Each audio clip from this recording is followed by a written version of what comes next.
जय श्री कृष्णा। पुरुषोत्तम मास में गंगा स्नान का क्या महत्व है ये समझिए। जो वैसे गंगा स्नान करते हैं तो 1000 गुना पुण्य मिलता है, लेकिन पुरुषोत्तम मास में अगर करेंगे हम गंगा स्नान और उनकी स्तुति करेंगे तो हमें करोड़ गुना पुण्य मिलेगा। इसलिए पुरुषोत्तम मास में अगर हो सके तो ज़्यादा से ज़्यादा गंगा स्नान करना चाहिए। यमुना गंगा जो भी तीर्थ जल मिले उसमें स्नान करते रहना चाहिए, तीर्थों में भ्रमण करना चाहिए। तो इन सबसे हमारे पुण्य करोड़ गुना बढ़ जाते हैं। तो देखो भगवान की कितनी कृपा है कि हमको ये अवसर मिला है। जय श्री राधे लेकिन श्याम। ऐसे विशेष पर्वों पर स्नान करने से गंगा मैया प्रसन्न होती है, उनकी प्रसन्नता होती। आज वो प्रसन्न हैं, वो नित्य प्रसन्न हैं, इसीलिए प्रवाहित होती रहती हैं।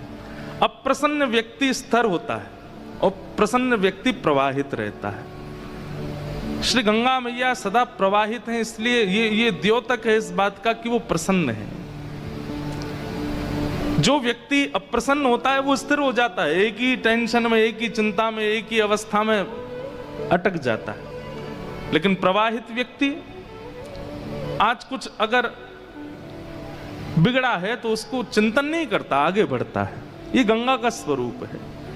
चाहे कितने पर्वत आए, कितने पहाड़ आए, कितनी रुकावट आए, कितने मोड़ आए, कितने नगर आए, कितने शहर आए, कितने पापी आए, कितने संत आए, कितने दुरात्मा आए, कितने सद्भाव वाले आवे, गंगा बहती रहती। इतने गुणों की खान है गंगा जी में, लेकिन हमको जो सीखना है वो ये है कि प्रवाह रुकने ना पावे। और दूसरा, अपने स्वभाव को नहीं बदलती। एक तो प्रवाह को नहीं बदलती और स्वभाव को नहीं बदलती। गंगा जी के दो गुण विशेष, प्रवाह को नहीं बदलती और स्वभाव। स्वभाव क्या है? शीतलता। ऐसे स्वभाव के तो बहुत गुण हैं, लेकिन एक विशेष गुण है, क्या? शीतल। कभी गंगा जी का जल आपको उष्ण नहीं मिलेगा, गर्म नहीं होती गंगा जी, सदा शीतल रहती। चाहे यहां स्नान कीजिए, चाहे प्रयागराज में जाके स्नान कीजिए, गंगा जी का जल शीतल है। आप लोगों ने स्नान किया हो प्रयाग में, जहां पर संगम होता है ना, यमुना जी के जल में थोड़ी उष्णता होती है, लेकिन गंगा जी वहां भी शीतल है। पता चल जाता है जब आप संगम पर स्नान करोगे तो कभी कभी आपको थोड़ा थोड़ा हल्का ऐसा लगेगा, यमुना जी का जल उष्ण नहीं है, पर गंगा जी का जल ज्यादा शीतल है, इसलिए यमुना जी का जल अलग पता चल जाता है कि। और उसके पीछे भी कारण है, क्योंकि यमुना जी जो है वो भगवान श्री कृष्ण का प्रश्वेत है, श्रम जल है, और श्रम जल तो उष्ण होता है। तो गंगा जी के दो गुण विशेष हैं, प्रवाह नहीं रोकती और स्वभाव नहीं बदलती। बहुत बातें हम सीखेंगे, सुनेंगे, लेकिन ये दो बातें विशेष कि जीवन में उथल पुथल नहीं आवे, ऐसा हो नहीं सकता। अगर नहीं आ रही है तो शायद आप, हो सकता है कोई ज़ॉम्बी हो, कोई भूत प्रेत हो गए, आपके जीवन में कुछ भी नहीं होता। हो सकता है कि आप कोई दिव्य आत्मा हो, कोई प्रेतात्मा हो, कोई पता नहीं कुछ और ही हो, अगर आपके जीवन में कुछ नहीं होता। हर दिन जीवन में एक सामना तो है। स्वामी विवेकानंद कहते हैं, एक भी दिन यदि बिना संकट के गुजरता है, बिना किसी चैलेंज के निकलता है, बिना किसी चिंता के निकलता है, तो समझो आपने पिछले दिन कुछ गलत तो किया है, इसलिए आज कुछ परीक्षा नहीं हुई। परीक्षा उसकी नहीं होती जो क्लास से बाहर कर दिया जाता है। जो क्लास में बैठा उसकी तो परीक्षा होती है, हर क्षण होती है। प्रवाह मत बदलो और स्वभाव मत बदलो, और आपका प्रवाह भी स्थिर होता है, स्वभाव भी परिवर्तित होता है। तो लाख बार गंगा में डुबकी लगाओ, कोई उसका फायदा नहीं। रसिक जनों से और हमारे आचार्य चरणों से श्री गंगा जी की भी निकुंज में स्थिति है, ऐसा श्रवण किया गया। देवी भागवत में भी कथा आती है कि श्री गंगा जी जो हैं ये श्री प्रिया प्रियतम के निकुंज। अब जैसे यमुना जी का तो निकुंज में भाव सब लोग सुनते हैं, पर गंगा जी को अधिकतर सार्वजनिक रूप से देखा जाता है कि वो जटाशंकरी हैं, वो जाह्नवी हैं, वो सुरसरी हैं, वो गंगा हैं। गंगा जी में प्रवेश सार्वजनिक रूप से, विदेश तक चर्चा गंगा जी की होती है। यमुना जी की यमुना जी में ज्यादातर प्रवेश निकुंज उपासकों का है, और यमुना जी के भाव में ज्यादातर निकुंज वाले ही जाते हैं। पर गंगा जी का निकुंज में प्रवेश इतना ज्यादा नहीं बताया जाता, पर ऐसा नहीं है। देवी भागवत की कथा है, और हमने पूज्य मलुकपीठ वाले महाराज जी से भी सुनी कि श्री गंगा जी भी निकुंज में बहुत विशेष स्थान रखती हैं। निकुंज मतलब हम वृंदावन वासियों का जो प्रेम भाव है, प्रेम भक्ति है। तो कहमें कि एक बार श्री गोलोक धाम, या फिर कहो निज वृंदावन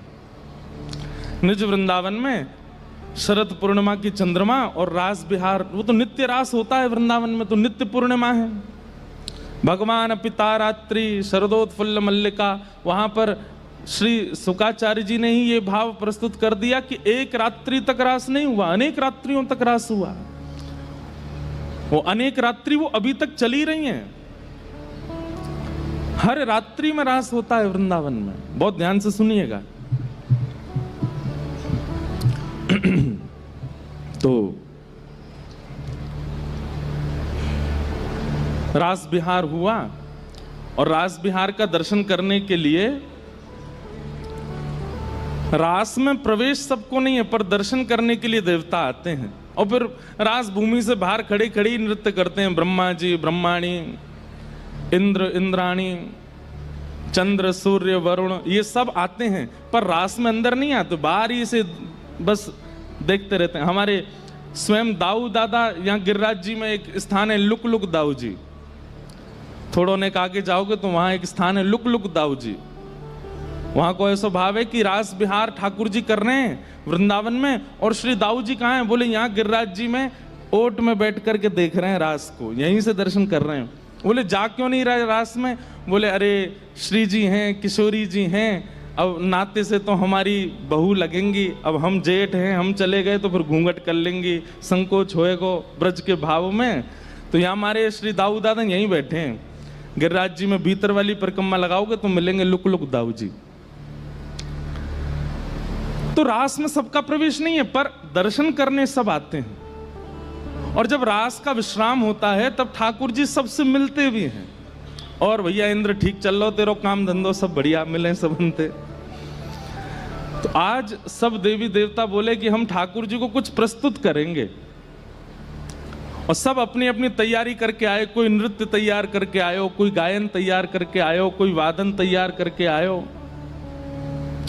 सब ने अपने अपने भाव सुनाए। प्रिया प्रियतम सेज पर बैठ करके सबके भाव सुन रहे हैं। ब्रह्मा जी ने प्रस्तुत कियो, इंद्र ने प्रस्तुत कियो, वरुण ने प्रस्तुत कियो, सूर्य चंद्र ने प्रस्तुत कियो। लेकिन इन देवतान में भी जो महादेव हैं, ये तो छके रहते हैं प्रिया प्रियतम के निकुंज भाव में। जब महादेव की बारी आई तो महादेव को तो सजल नेत्र, और बस दूर से निहार रहे हैं प्रिया प्रियतम को। ठाकुर जी बोले श्री जी अब नेक सावधानी से बैठी हो, महादेव आए हैं। और जैसे ही महादेव सामने आए, सन्मुख आए, हाथ में वीणा लेकर के, और महादेव वीणा का वादन कर रहे हैं और मधुर स्वर में गा रहे हैं। महादेव के उस गायन को सुनकर के ऐसा प्रेम प्रकट हुआ, ऐसा प्रेम प्रवाह हुआ कि श्री ठाकुर जी महादेव को नहीं देख रहे, प्रिया जी को देख रहे हैं, और श्री जी ठाकुर जी को देख रहे हैं। अरे साक्षात संस्कृत के शब्द प्रकट होते हैं महादेव के डमरू से। महादेव सामान्य नहीं है, सार्वजनिक रूप में महादेव को भी अलग दृष्टि से देखा जाता है। हमारी वृंदावन दृष्टि में महादेव अलग हैं। जैसे ही महादेव ने उस रस का प्रवाह किया, आहा, दोनों चैतन्य प्रिया प्रियतम एक दूसरे में विलीन होते चले गए। और विलीन होते ही प्रेम की अवस्था जब उत्ताल उर्मियों को स्पर्श करती है तो रस के रूप में परिवर्तित हो जाती है। बहुत ध्यान से सुनिएगा। हम आप सब लोग प्रेम की उस अवस्था में नहीं पहुंचते, इसलिए हमारा शरीर रहता है पर नेत्रों से अश्रु आते हैं। लेकिन ऐसा सुना गया है कि जब प्रेम की भाव जब अपनी स्थिति को पार कर जाते हैं तो प्रेमी का जो शरीर है वो जल निमग्न हो जाता है। जल निमग्न हो रहे थे द्वारिकाधीश, लेकिन मध्य में आकर के नारद जी ने रोक दिया, इसलिए जगन्नाथ बन गए, नहीं तो जल प्रवाह हो जाता द्वारिका में। आज महादेव के स्वर को सुनकर के प्रिया प्रियतम दोनों एक दूसरे में विलीन होकर के प्रेम की उत्ताल उर्मियों को पार कर गए और जल निमग्न हो गए, जल स्वरूप धारण कर लिया। पूरे निज वृंदावन में जल ही जल है, जहां तक दृष्टि जा रही है जल। और ये देखकर के सब सहचरियां, सखियां, गोपियां सब व्याकुल हो गई। प्रिया प्रियतम दोनों जल रूप हो गए।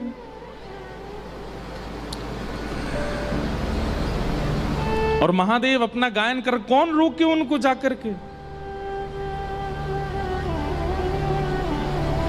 वही प्रेम की चरम अवस्था जब प्रिया प्रियतम की प्रकट हुई और वे एक दूसरे में विलीन होकर के जल प्रवाहित हुए, तभी निज वृंदावन गोलोक में जो जल प्रकट हुआ वही है गंगा। वो गंगा है। ललिता जी और विशाखा जी ने जाकर के महादेव को प्रार्थना की, बोले आपसे विनती है, आप अपने स्वर को विश्राम दें, हमारे प्रिया प्रियतम की नित्य केली ही हमारा सुख है। और वे जल निमग्न हो गए। तब महादेव ने अपने स्वर को विश्राम दिया और ठाकुर जी और प्रिया जी अपने पुनः व्यवस्थित रूप में प्रकट हो गए। लेकिन प्रिया प्रियतम का वो जल निमग्न स्वरूप जो है गंगा, ठाकुर जी को स्मृति हो गई कि महादेव ने कभी गाया था और तब हम जल निमग्न हुए थे, तो उस स्वरूप को भी एक रूप में याद रखने के लिए ठाकुर जी स्मृति के रूप में एक सहचरी भाव से निकुंज में रखते हैं, गंगा सहचरी, गंगा सखी। हमारी किशोरी जी इतनी भोली हैं, इतनी सीधी हैं, भूल जामे जो लीला भई वाकू कभी कभी भूल जामे कि कहा भयो, कभी जल निमग्न भये, कभी जलाशय बन गए, ये भूल गई वो। और एक दिन श्याम सुंदर अपने सेज पर बैठे और वो जो गंगा सखी बनकर के आई थी, गंगा गोपी जो प्रकट हुई थी, वो सहज भाव में उनके अंदर तो दोनों रूप हैं, श्री ठाकुर जी का भी है, किशोरी जी का भी है। एक दिन ठाकुर जी के बगल में जाकर के वो विराजमान हो गए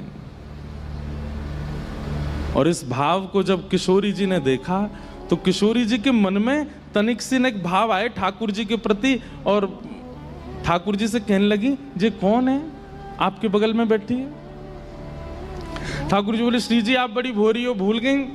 एक दिन रास भयो, महादेव ने जब स्वर गाए तो हम जल निमग्न है गए, दोनों प्रेम की अवस्था पार कर गए, वही जल को मैंने सहचरी बना दियो, उस सहचरी ही विराज गई। लेकिन प्रिया जी के चित्त में तनिक सी भी बात आती है ना कि ये क्यों? ठाकुर जी को फिर लगे कि ये अगर प्रिय नहीं है तो फिर याकू यहां से अंतर ध्यान करो। तब ठाकुर जी ने गंगा जी से कही कि अब आप निकुंज से प्रस्थान करो, क्योंकि श्री जी को तनिक मन में संकोच है कि आप बगल में बैठ गए। गंगा जी बोली, हमसे अपराध है क्यों, अब क्या करें? बोले, अब आप एक काम करो, हमारे अंगुष्ठ के नख में विराज जाओ। तभी वो गंगा सहचरी, गंगा सहेली ठाकुर जी के अंगुष्ठ के नख में जाके विराज गए। और जब वामन अवतार हुआ, ठाकुर जी नित्य वृंदावन से जाते हैं अवतार लेकर के, और जब वामन अवतार हुआ 2 पग से तीनों लोक नाप लिए, तभी ब्रह्मा जी ने ठाकुर जी के चरण कमलों में जल प्रवाह। अब मन में भाव आता है कि जब 2 पग से तीनों लोक नाप लिए तो इतनों जल ब्रह्मा जी कहां से लाए होंगे कि जल ठाकुर जी के चरणन में डारो हो? तो कहते हैं ठाकुर जी के नख भेदन से ही ब्रह्मलोक का भेदन हुआ और वहां से प्रवाहित हुई गंगा जी। तो बोले, नख में जो गंगा सहचरी विराजमान थी वही गंगा बन करके आई। ब्रह्मा जी ने अपने कमंडल में धारण करी, जब कमंडल से प्रकट हुई तो सुरसरी कहलाई, कमंडल से निकल करके महादेव की जटा में आई तो जटा शंकरी कहलाई, और जटाओं से प्रवाहित होकर के जब हिमालय पर आई तो भगीरथी कहलाई, और भगीरथी के बाद फिर उनके अनेक जाह्नवी नाम पड़े, अलकनंदा नाम पड़े और अंत में गंगा नाम हुआ। तो गंगा जी कौन है? यमुना जी तो श्री प्रिया प्रियतम के निकुंज विलास का श्रम जल हैं, लेकिन गंगा जी तो स्वयं श्री प्रिया प्रियतम के मिलित स्वरूप से ही प्रकट हुई हैं। ऐसी कथा देवी भागवत में आती है कि श्री गंगा जी प्रिया प्रियतम का मिलित स्वरूप हैं, वो एक ही स्वरूप हैं। लेकिन सार्वभौम रूप से, सार्वजनिक रूप से गंगा जी को जगत पावनी, जगत मैया आदि आदि नामों से फिर उनको कह दिया गया, लेकिन अंतरंग भाव से वे भी निकुंज की एक सहचरी हैं। ऐसी गंगा सहचरी की जय हो, उनको बारंबार प्रणाम हो। अब भैया यहाँ तो निकुंज है, ये निकुंज की चर्चाएं रसिकन के भाव, यहाँ तो सब निकुंज में है। हम तो महादेव को भी निकुंज के उपासक बता देंगे, उनको वहां को रूप भी दिखा देंगे। कही जाए बात तो इन सब के निकुंज स्वरूप हैं, पर किसी रसिक के पास जाओगे और रसिकन के बीच में बैठोगे तो उनके निकुंज के रूप को दर्शन वे करा देंगे। सीधी बात है, आप बाहर कलेक्टर हो सकते हो, बाहर डीएम हो सकते हो, बाहर चार्टर्ड अकाउंटेंट हो सकते हो, बाहर नेता हो सकते हो, बाहर वक्ता हो सकते हो, पर अपने घर में आप कौन सी भीगी बिल्ली हो ये तो सब जाने ना है ना। ये तो जब घर जाओ तो ही पता चले। सब अपने घर पर जाकर के सामान्य हो जाते हैं, चाहे वो वक्ता हो, चाहे वो अधिकारी हो, चाहे वो अपने घर। घर क्या है? घर ही निकुंज है। और ये वृंदावन ये घर है। यहां आवे के बाद चाहे वो ब्रह्मा हो, चाहे वो रुद्र हो, चाहे वो गंगा हो, सब निकुंज में अपनी एक सहचरी रूप में विराजमान है। उनको एक अंतरंग रूप है, वो उस रूप से सेवा कर रहे हैं। और एक रूप से गंगा जी हमारे गिरिराज जी में विराज रही हैं। बोल मानसी गंगा मैया की। गंगा जी ने प्रार्थना करी, बोले जय जय, मैं आपकी निकुंज की सहचरी हूं और आपने मुझको ब्रज से ही बाहर बाहर बाहर बाहर बहायो है, ब्रज में कहीं तो प्रवेश दो। तब गिरिराज पूजन के समय, श्री गोवर्धन पूजन के समय गिरिराज जी के अभिषेक के काजे मन से गंगा प्रकट करी। गंगा जी को ही अंश यहाँ प्रकट कर दियो, या रूप में आप ब्रज में रहो। और वही मानसी गंगा है, ऐसी मानसी गंगा। तो गंगा दशहरा की आप सबन को शुभकामनाएं। ऐसी गंगा मैया सदा कृपा। अब अगली बार जब गंगा जी में स्नान करवे जाओ तो फिर या कथा को चिंतन करते बह जाइयो, ये प्रिया प्रियतम को मिलित स्वरूप है। और उस भाव से गंगा जी को आचमन करियो, आस्वादन करियो, स्नान करियो। ऐसे भाव हैं। ये कथा भी गंगा जी के लिए होती है, क्योंकि इतने जीवात्मा गंगा जी में अपने आर्तों को नष्ट करने के लिए आते हैं, तो श्री गंगा जी भी विचार करती हैं कि मेरी चिकित्सा कौन करे। इसलिए घाटों पर ऐसे संत विचरण करते हैं और ऐसे दिव्य आयोजन होते हैं। और आप माने ना माने, अपना रूप बदल के गंगा जी आती हैं और आकर के यह सुन करके, यह दर्शन करके, इतने महापुरुषों का संगम देख करके गंगा जी भी आनंदित हो जाती हैं, प्रसन्न हो जाती हैं। श्री गंगा मैया का स्नान, गंगा मैया का आचमन, गंगा मैया का पान, उन सब की विशेषताएं तो बहुत होंगी, लेकिन मेरे कहने से एक बात मानिएगा, एकांत में कहीं बैठ करके और श्री गंगा मैया की धार का केवल दर्शन करिएगा। केवल दर्शन, स्पर्श मत करना। और मन में विचार करना, वैकुंठ में भगवान के युगल चरणार विंदों का अभिषेक किया जाता है, उनको धोया जाता है, और वहां से गंधो जल ये सब पृथ्वी पर हमारे लिए प्राप्त हो रहा है। केवल इतनी भावना हृदय में धारण करके बैठिएगा।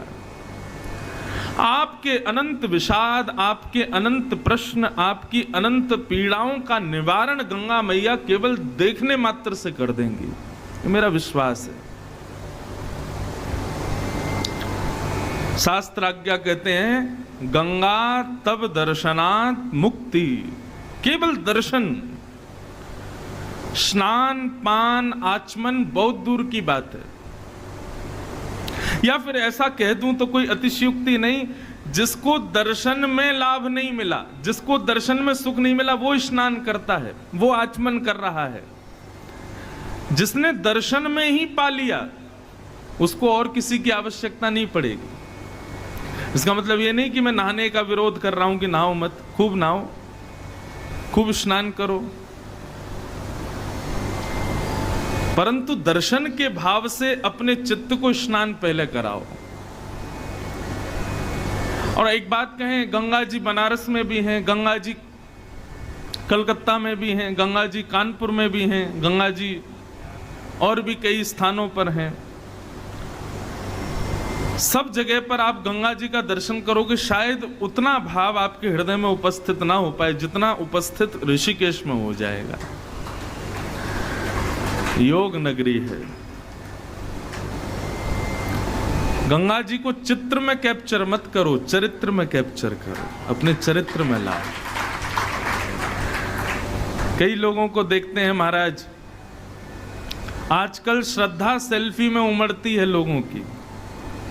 हमने तिलक लगाया तो सेल्फी, हमने धोती पहनी तो सेल्फी, हमने गंगा स्नान किया तो सेल्फी, हम केदारनाथ गए तो बिना कैमरा के। अगर उत्तराखंड सरकार नियम बना दे कि ऋषिकेश में सबके फोन जमा करवा लिए जाएंगे केदारनाथ जाने वालों के, तो आपको पता है केदारनाथ में साधु महात्मा ही मिलेंगे, एक भी व्यक्ति नहीं जाएगा। भजनानंदी महापुरुष ही वहां पर दर्शन देंगे, फिर कोई नहीं जाएगा। गंगा तब दर्शनात् मुक्ति, दर्शन से भी मुक्ति मिल जाती है, लेकिन फिर भी स्नान करके। अच्छा, गंगा जी के स्नान की भी विधि है, ध्यान से सुनिएगा, ये तो करना है। गंगा जी में कभी भी अपवित्र अवस्था में स्नान नहीं करना चाहिए। प्रयास कीजिए कि पहले आप जहां रुके हैं, जिस आश्रम में, जिस जगह पर, पहले वहां स्नान कर लीजिए। स्नान करने के बाद में शुद्ध वस्त्र पहनिए। महाराज जी आधे से ज्यादा तो इस बात को सुन के नहाने ही नहीं जाएंगे, बोले अब पहले कमरा में नहाओ। जो इतनी भीड़ लगती है, लेकिन वास्तव में आपको हम सत्य बता रहे हैं, बात बहुत ध्यान से सुनिए। पहले अपने स्थान पर स्नान कर लीजिए, बिल्कुल जैसे किसी विवाह में जाने के लिए तैयार होते हैं ऐसे तैयार होइए, बिल्कुल शुद्ध। गंगा कोई ऐसे जलाशय नहीं है कि बस कूद गए जाके, स्विमिंग पूल थोड़ा ही है, मंदिर है, साक्षात चलायमान मंदिर है हरि का। वहां पवित्र अवस्था में जाइए, और फिर पवित्र अवस्था में जाकर के पहले तो गंगा जी का दर्शन करके प्रणाम करो। उसके बाद कुछ अगर पुष्प नैवेद्य हो तो पहले गंगा जी का आचमन करो, पूजन करो। अपने दाहिने हाथ में जल लेकर के सबसे पहले माथे से लगाओ, कंठ से लगाओ, आंखों से लगाओ, आचमन करो, संकल्प करो, प्राणायाम करो। नहीं हो सकते ये सब तो कुछ भी नहीं, तो केवल जल माथे से लगाओ, प्रणाम करो, और प्रणाम करके गंगा मैया से एक वचन जरूर दो, हे मां जय, हमने ऐसा श्रवण किया कि आप पाप मुक्त करती हैं। जय हो। सब संत महापुरुष पधारे, सबको बारंबार प्रणाम, सबके चरणों में बारंबार वंदन। ये भी चलते फिरते सब गंगा जी हैं, सबको वंदन करते हैं। जय हो।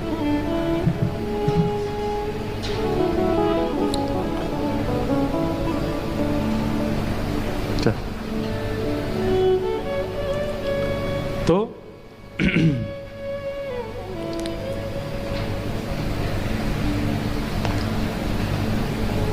गंगा जी को सबसे पहले मस्तिष्क पर धारण करो, नेत्रों से आचमन करो,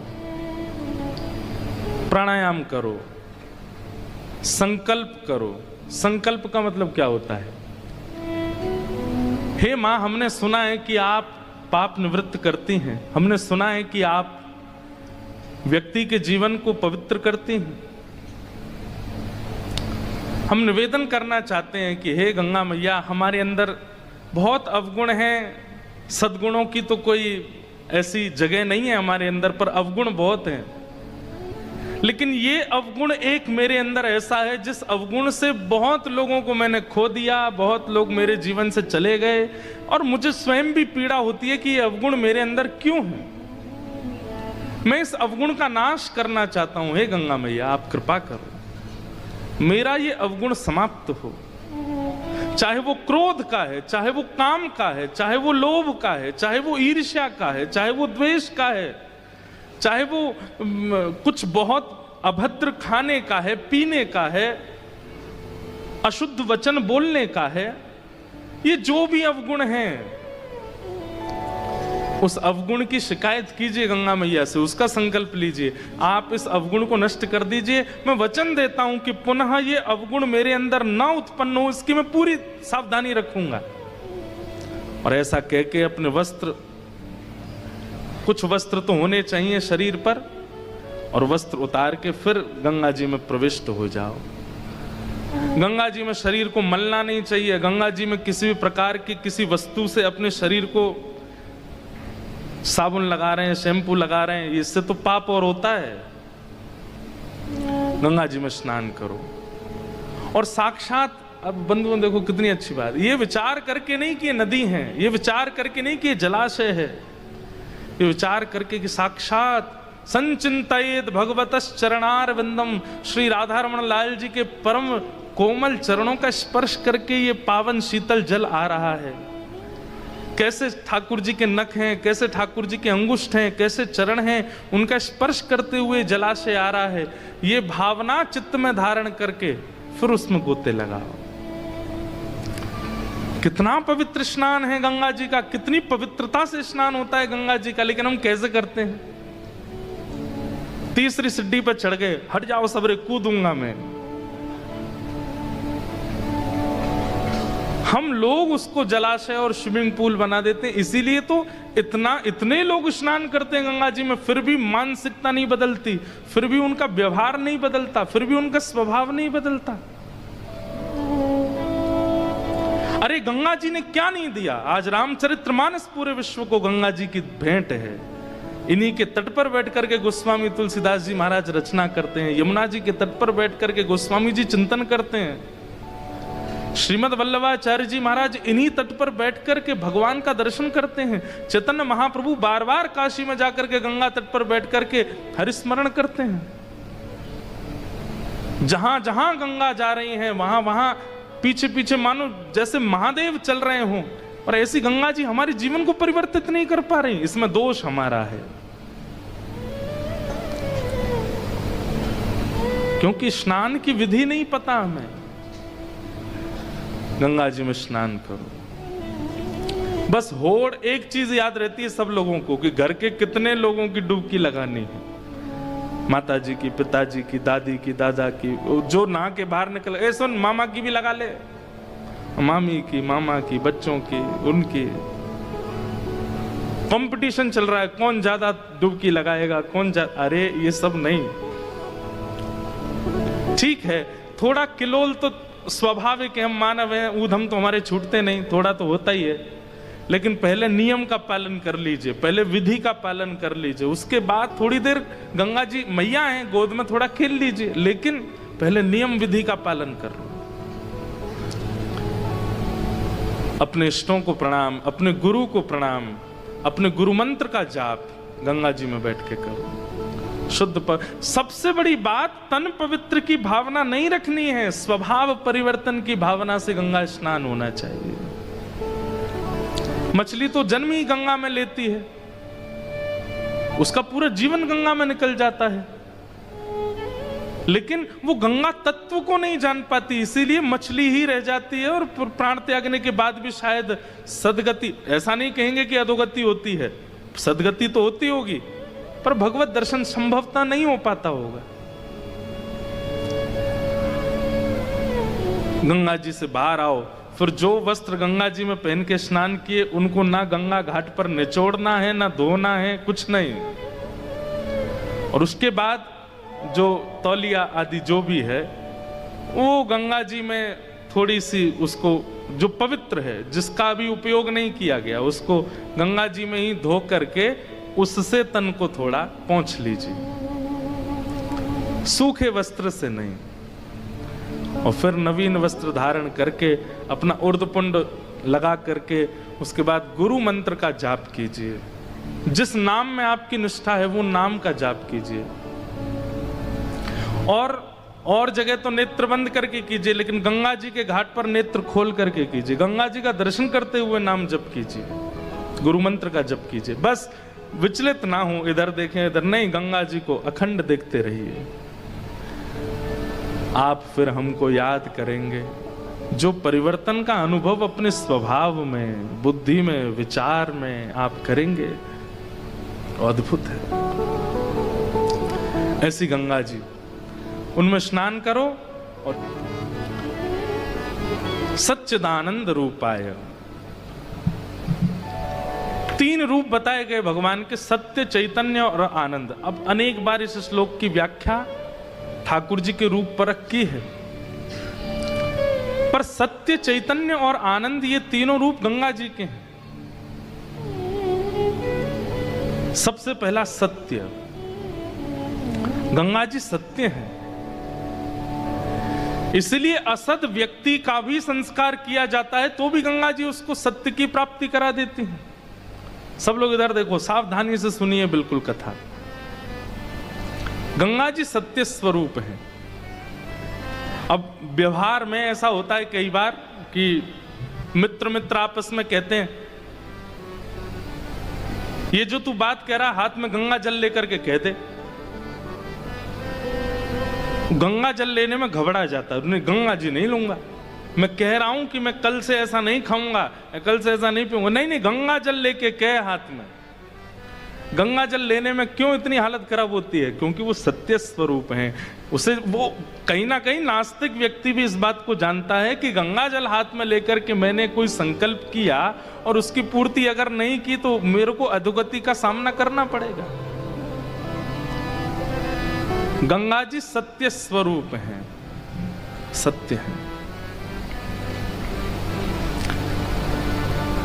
इसलिए जीवन में कुछ भी करने वाला व्यक्ति, वो भी अपने अंतिम समय में घर के लोगों से निवेदन कर देता है कि संस्कार हो सके तो गंगा तट पर करना, नहीं हो सके तो कम से कम अस्थि विसर्जन तो गंगा जी में ही कर देना। क्योंकि उसे पता है कि जीवन में चाहे जो भी किया हो, लेकिन मेरी थोड़ी सी जो लाज बचाने की सामर्थ्य वो गंगा जी में है। वो मेरी लाज बचा लेंगी कैसे भी। गंगे गंगे तियो ब्रूयात योजना नाम सतैरपि मुच्यते सर्व पापेभ्यो विष्णु लोकम सगच्छति। गंगा जी का पहला स्वरूप कि सत्य है। सत्य किसको मानेंगे? जिसके सामने असत्य का अस्तित्व नष्ट होता हो, वो सत्य है। जैसे गुरु के सामने सत्य वाचन करना ही पड़ता है। आप वहां रोक नहीं सकते स्वयं को। उनके सामने झूठ बोलने में घबराहट होती है।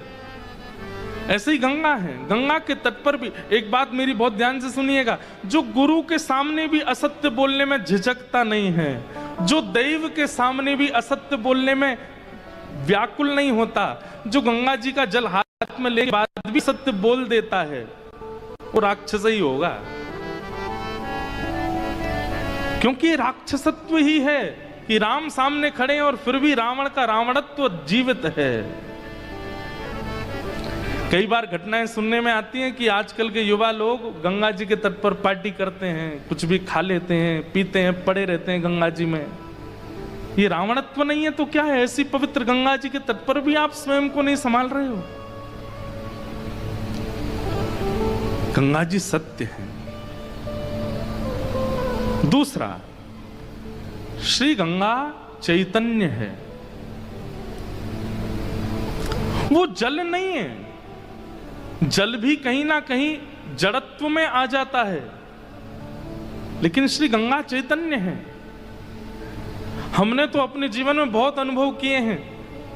कितनी भी घबराहट हो रही हो, थोड़ा भय लग रहा हो, चिंता हो रही हो, बहुत व्याकुलता जीवन में चल रही हो, आप एक काम कीजिए, घर में गंगा जल सबके होता है, तुरंत जाइए थोड़ा सा गंगा जल पान कर लीजिए। आपकी मानसिक और बौद्धिक क्लेशों को भी गंगा जी शुद्ध कर देती हैं, पवित्र कर देती हैं। गंगा जी का जल जल नहीं है, वो चैतन्य है, साक्षात प्रतिमूर्ति है, एक एक बिंदु में देव विद्यमान है, सत्य है, चैतन्य है और आनंद है। श्री गंगा जी आनंद है। जिन गंगा जी के तट पर ऋषिजन सदा आनंदित विचरते, आप कुछ मत करो, गंगा जी के तट पर घूमते रहो, आपको भोजन भी मिल जाएगा, आपको निवास भी मिल जाएगा, आपको वस्त्र भी मिल जाएंगे, आपको मित्र भी मिल जाएंगे, आपको संबंधी भी मिल जाएंगे, सब मिल जाएंगे। गंगा जी के तट पर सब सुलभ है, आनंद है। जीवन में प्राप्त करने वाला जो आनंद चाहते हैं, गंगा तट पर सब प्राप्त हो जाएगा। इसलिए सच्चिदानंद रूपाय, ये तीनों रूप गंगा जी के हैं। पहला सत्य, दूसरा चैतन्य और तीसरा आनंद। विश्वोत्पत्त्यादि हेतवे, विश्व की उत्पत्ति, पालन और प्रलय, तीनों की संभावना गंगा जी में है। विश्व का उत्पत्तिकरण भी गंगा जी से हो रहा है। हमारे भीतर जो सद्भावना प्रकट हो रही है वो गंगा जी की कृपा है। हमारा पालन भी गंगा जी से हो रहा है। गंगा जी के जल से ना जाने कितने भारतीयों का पालन हो रहा है, कितने नगरों का पोषण हो रहा है, कितने परिवार पल रहे हैं गंगा जी के जल पर। और जब अपने रौद्र रूप में आती हैं तो संहार भी करती हैं। उत्पत्ति, पालन और संहार, तीनों की संभावना जिनके पास है। तापत्रय विनाशाय, तीन प्रकार के ताप, आदिदैविक, आदि भौतिक, आध्यात्मिक, तीनों तापों को नाश करने की जिनमें सामर्थ्य है, ऐसे श्री कृष्णाय वयम नमः, श्री गंगाय वयम नमः। ऐसी श्री गंगा को, ऐसे श्री कृष्ण को और ऐसे श्री कृष्ण के चरणों से प्रकट हुई गंगा को हम नमन करते हैं, हम वंदन करते हैं। अब सोचो, जिनके चरण के स्पर्श की गंगा इतना पवित्रीकरण कर देती है, वो स्वयं कैसे होंगे? वो स्वयं श्री कृष्ण कैसे होंगे? विष्णुपति जब इतना कल्याण कर देती हैं तो स्वयं श्री कृष्ण जीवन में आ जाएंगे तो क्या क्या नहीं दे सकते हैं। ऐसे श्री कृष्ण को और ऐसे श्री कृष्ण से चरणों से प्रकट हुई मां गंगा को हम प्रणाम करते हैं। गंगा जी के अवतरण की निकुंज की कथा भी हमने गिरिराज जी में सुनाई थी। श्री राधा कृष्ण का प्रेम विगलित स्वरूप भी है। अब वो कथा और विस्तार से हम एक दिन सुनाएंगे। कथा में थोड़ी और लीला में प्रविष्ट हो जाएं, थोड़ी और निकुंज की भावनाएं आ जाएं, फिर सुनाएंगे कि श्री गंगा जी राधा कृष्ण मिलित स्वरूप हैं। तो ऐसी पावन गंगा मैया को बारंबार प्रणाम। अच्छा, एक बात और कहते हैं आपको, यमुना जी का तट जो है ना, वो भक्ति का तट है। नर्मदा जी का जो तट है वो वैराग्य का तट है, और गंगा जी का जो तट है ये ज्ञान का तट है। सब लोग इधर देखिए, कभी कभी सोच करके रूह कांप जाती है कि हम सच में मानव हैं।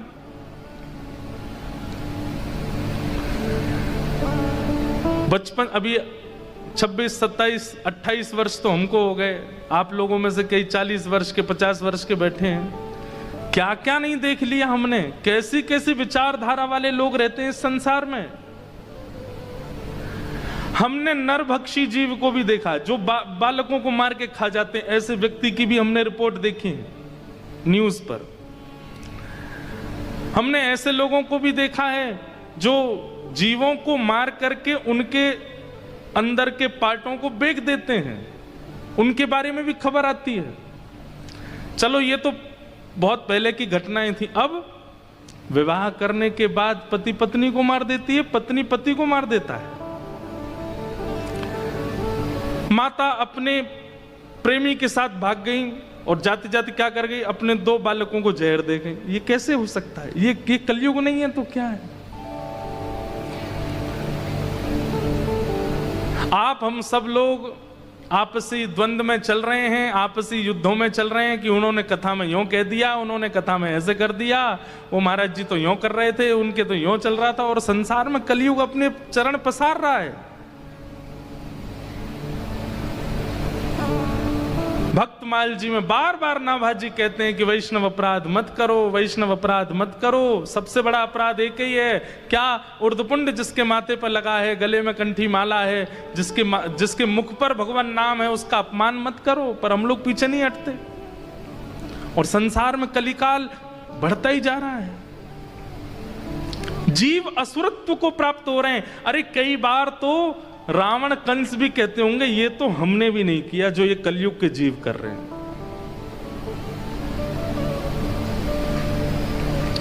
अभी संत जन आयोजन करते हैं कि गौ हत्या बंद हो। 100-150 वर्ष बाद आयोजन होंगे, पति हत्या बंद हो, पत्नी हत्या बंद हो, भ्रूण हत्या बंद हो, बालक हत्या बंद हो, संत हत्या बंद हो, वैष्णव हत्या बंद हो। भगवान करे कि ये सब सुनने तक हम लोग जीवित ना रहें, लेकिन ये सब होगा। कलयुग जैसे हर दिन, आज जितना कलयुग है कल उससे ज्यादा है। मैं आपको यहां कथा सुना रहा हूं, इतनी देर में भी कितनी घटनाएं घट गई होंगी, कितना असरत्व मानवों के चित्त में आ चुका होगा। हमारे पास गंगा है, कथा है, संत हैं, फिर भी हम असुर बनने से नहीं रुक पा रहे, क्योंकि हमारे जीवन में प्रायोरिटी केवल कुछ पा लेना है, और वो पाने में केवल और केवल ऐश्वर्य है। सुख संपत्ति घर आवे, ये तो गाते हैं हम, पर चित्त की शुद्धि की बात क्यों नहीं करते? हरि जी मोहे संत हृदय कर दीजो, हरि जी मोहे संत हृदय कर दीजो।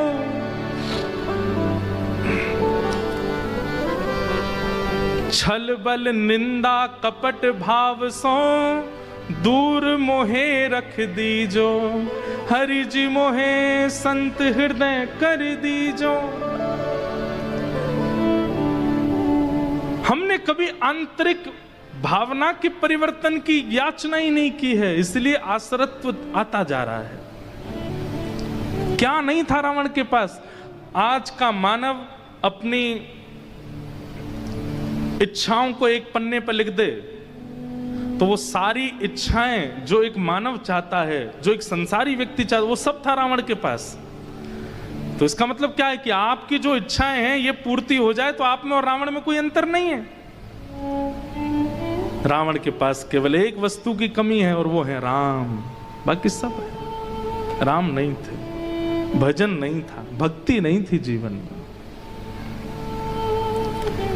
ज्ञान अटूट, धन अटूट, ऐश्वर्य अटूट, संपत्ति अटूट, सब कुछ अटूट था। कह दें तो लिमिट क्रॉस करके सब कुछ था उसके पास में, लेकिन भक्ति नहीं थी।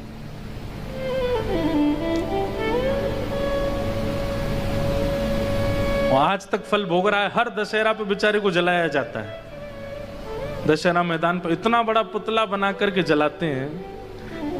ये कोई पारंपरिक बात नहीं है रावण जलाना, ये तो हमारे पहले से ही है कि जिसने भी कुछ गलत किया उसका पुतला जलता ही है। आज भी जलते, कई लोगों के पुतले जला देते हैं। रावण का जलाया गया।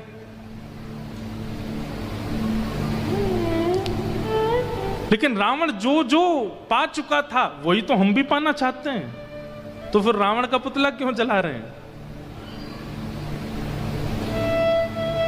विचारणीय बात है।